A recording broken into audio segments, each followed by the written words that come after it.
So for this video, I thought it would be fitting to start off with The Dead Poets Society by N.H. Kleinbaum.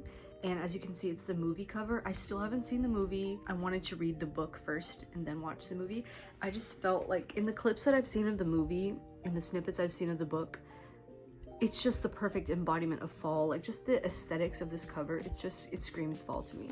So we're gonna start with this book. Yeah, and then Robin Williams. Who doesn't love Robin Williams? I'm just so excited to read this story and just really get into the fall spirit with this book.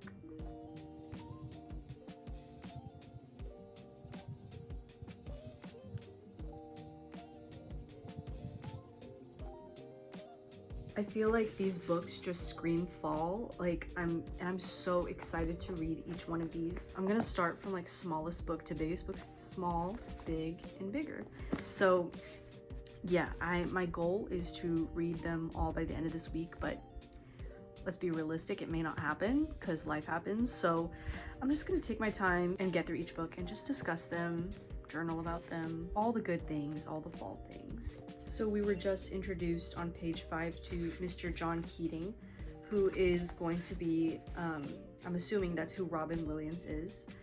He's going to take over for Mr. Porcius, who just retired. Yeah, he'll be the teacher that teaches them all the things. Okay, let me just make this clear. I have not read this book before, but I've seen clips of the movie. I've seen parts of the movie, not the whole thing. So yeah, that's how I know that. So I have completed chapter 1. I'm on page 8, and we just got an introduction to a few of our characters, I believe. Neil Perry, Todd Anderson, Charlie Dalton, and I believe Knox Overstreet, yeah. I believe that is all. Richard Cameron. I believe those are all the characters that we're going to be focusing on throughout the story, because I'm like, why else would the author name them? So yeah, it's just a preparatory school in 1959 Vermont. I think that's the date. 1959 Vermont. The preparatory school is in like a secluded area in the wilderness. Miles of forest all around, and then there's a school. I feel like that adds to the setting a lot, with it just being isolated from society and then them just focusing on their studies, which I like that environment a lot. It's pretty mysterious, pretty secretive, you know? So I'm gonna keep going, chapter 2, and I'll give y'all some more updates later.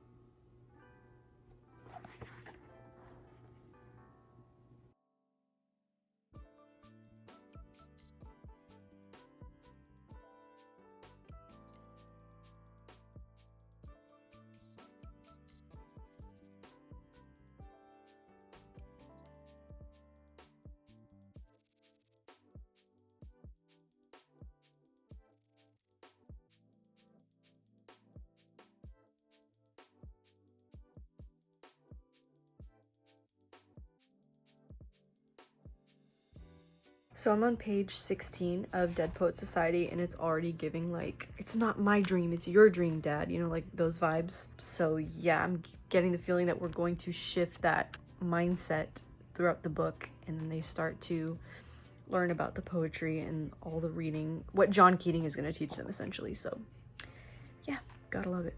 So I'm on page 24, and at this point of the story, the students have met Mr. John Keating. Mr. Keating just picked a student to read from a poem, and I stopped there, but they're about to analyze the poem and just make sense of it. And already the students can feel that this is a different type of class, different type of vibe than the rest of their day, and they actually get a break from like the pressures of their life.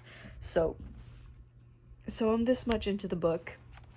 I'm loving it so far. It's such a nice, relaxing, easy read from everything else that I want to read. So yeah, that's the update so far. It is the next day. I am tired, but I am reading. I am on page 27 now of Dead Poets Society, and John Keating just gave his first like little lesson to the kids. So he pulls them into the main hall where there's like pictures of all the classes of students that came before them. And he says, look at all these kids. Do you think that even a few of them reach their capability that they had in their time? Do you think they reached their utmost 100% capability? Most of them are fertilizing daffodils, as he says. And so he basically says, carpe diem, seize the day, make every day count, because tomorrow's not promised. And all the students leave the classroom like, what? I'm so excited to see the movie. Like, I can't wait. So I've finally finished Dead Poet Society, the book, and I'm gonna compile some thoughts to say in a clip at the end of this video. But this book, although short, was nothing short of amazing. This book, the perfect pocket book to carry with you. It fits, it's the size of my hand. It's so small, so easy to get through, but so chock full of like such important messaging for our youth today. Some of these things in the movie as well, I've taken to heart. It was just such good messaging. But I will compile my thoughts at the end of this video along with the other books that I will be reading. And yeah, I'm gonna start 1984 and then give you all some updates on that.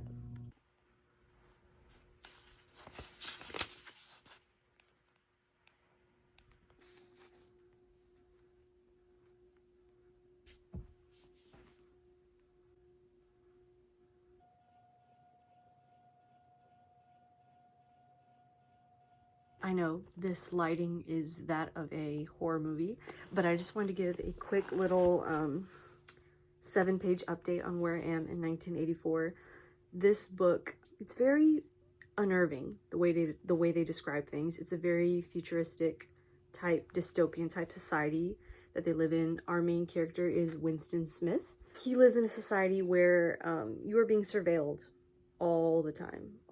It's kind of like just very just creepy vibes all around. And he has this varicose ulcer that has been talked about 3 separate times, which I felt that was a little interesting. Anyways, it talks a little bit about the government, the different ministries that are inside this government. George Orwell spends a paragraph or 2 talking about the TV in Winston's apartment, which is called a telescreen. This TV, telescreen type thing, it surveils you. It can see you, it can hear you, it can see whatever you're doing. You never have privacy in this society, basically. On this page, on page 7, we find out that Winston has bought a diary from a bookstore, which those are not allowed. Diaries, there are thought police walking around that make sure you do not have thoughts of your own, any flights of fancy, anything like that. Finds this empty diary and he starts word vomiting into it. Just like pouring out everything that's on his mind. He starts writing it down. He starts to get fearful. He starts to get scared because he's like, I'm not supposed to do this. But that's where I am right now. The description of everything is just so like even this, like, war is peace, freedom is slavery, ignorance is strength. Like, that is just so creepy to me. So yeah, so that's where I am right now. I will give you guys more updates later, maybe when I'm at the halfway point of this book. So yeah. Can anyone else who's read 1984 relate to me on how weird the book is? Like, why is a varicose ulcer mentioned 3 times? And also, is anyone else just severely uncomfortable by the government that Winston Smith is living in? Like, I'm on page 42 and I was reading, I just took a break. Thinking about it, it's like, wow, false statements that were fact-checked like to be false, they removed them from all documentation, like periodicals, newspapers, TV, like news segments. They remove it and they replaster it out into the world to be aired and produced and like fed to the world. They feed their people false information whenever they feel like it. I'm like, huh? Like, what's going on? 1984 is kind of a hard read. Like, sometimes I'll have to read a couple sentences like 2-3 times to really ingest it and understand what I'm reading. Other than that, I feel like it's really challenging me to step outside of my comfort zone. Like, I read like the whole YA dystopian catalog when I was younger, but nothing like this. Like, this is a classic. So it's kind of intimidated me for a long time. That's why I haven't read it. But page 42, we're really getting to know Winston. And yeah, I'm just gonna see where this book takes me. And I might also pick up The Secret History, just so I can read both books at the same time. Again, like, I'm not trying to hurry up and finish the video because reading shouldn't be like that. But I feel like if I want to take a break from 1984 and Winston's problems, I can pick up A Secret History and go from there and really get into the fall vibes. It's so cold so I'm wearing base layers that I ordered off of Amazon. So that's great. Hey guys, what's up? Today we're going to talk about some reading updates I have because I had planned a reading fall books video to come out, but I read slow, as you are probably very well aware, and that's okay. Let me just take a moment to say, reading, if you read slow, it's okay. Reading is not a race. Reading is not a competition. Like, don't feel pressured if you need to reach your Goodreads goal, because you absolutely do not have to do that. Goals are there for you to strive to attain them, and progress is better than nothing, you know. And even if you don't read any books, that's totally fine as well. Just want to make that clear. So recently, the two most recent books that I finished are Dead Poets Society and What Happened to Goodbye by Sarah Dessen. This is a part of the fall books that I'm reading, this copy. How do I describe this book? This book is magical, wonderful, bittersweet, I would say, is the word that best describes this book. Dead Poets Society is such a beautiful story. I finished it a couple weeks ago. It's about these students that go to this prestigious academy, Welton Academy, I believe is what it's called, in Vermont. Which is funny because the book that I'm also currently reading right now, The Secret History, is set in Vermont too, at Hampden College, which that is like so funny to me. Like, how did I make that happen? The students get this new teacher, this new English teacher, Mr. John Keating, Robin Williams. Their mindsets are changed. They are just overall changed by this man. Instead of feeling resigned to whatever fate their parents have written for them, like, oh, you're gonna be a doctor, oh, you're gonna be a lawyer, Mr. Keating gives them the opportunity to think for themselves and choose their own destiny, choose their own fate, choose like what they want to do with their life and how they want to contribute. The medium in which he proposes this idea is through the Dead Poets Society, which is a society that he himself was a part of back when he went to Welton College, or Welton Academy, whatever, in which the group of boys would study the poetic works of dead poets that have passed. It just opens their minds to all the possibilities, everything they can do with their life. And so that is the premise of this book. I gave this book 3 stars. The ending absolutely broke me. I watched the movie before and during my reading of this book. Deeply upsetting.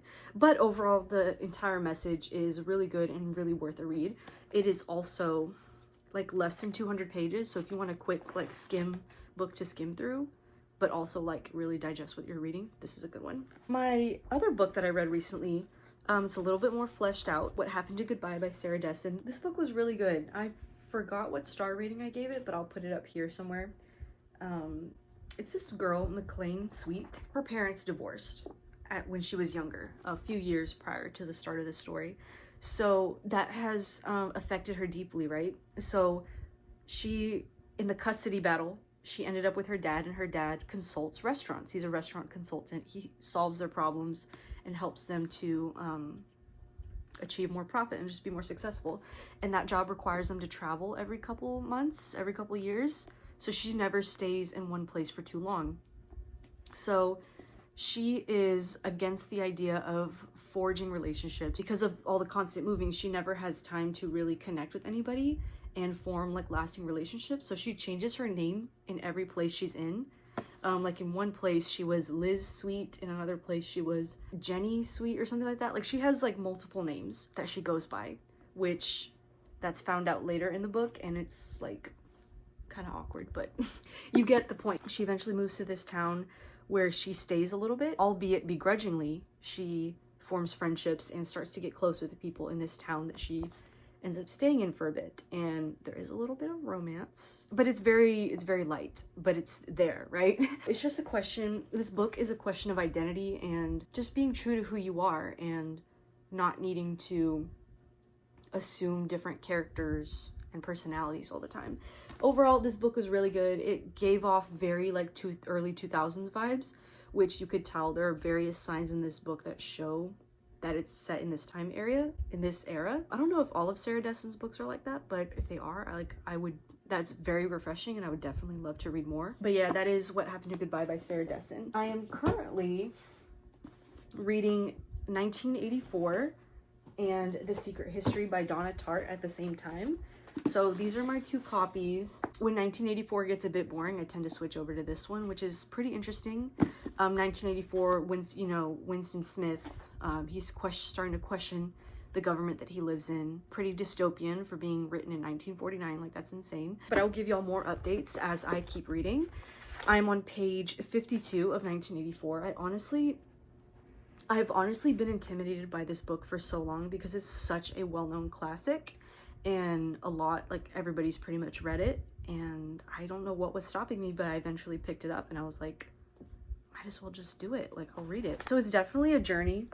Sometimes I get kind of bored with it, so like I said, I'll switch over to The Secret History by Donna Tartt, which same vibes, like I said, as Dead Poet Society, but it's a lot bigger book. It is over 537 pages, so it's a chunker. It's pretty thick, but I'm going to read it. And Robert Papin is our main character, and he's kind of like snooping out and spying on Mr. Julian Morrow's 5 students that he has in his ancient Greek class, and he wants to join the class, but it's like very exclusive. He doesn't know how to join it just yet, but he's actually like spying on the kids right now in the library. So very interesting vibes. I'm so excited to see where this book brings me. Also wanted to work on my reading journal a bit because I have not updated it in like months. So I'm gonna go ahead and do that and just get it done and get it updated.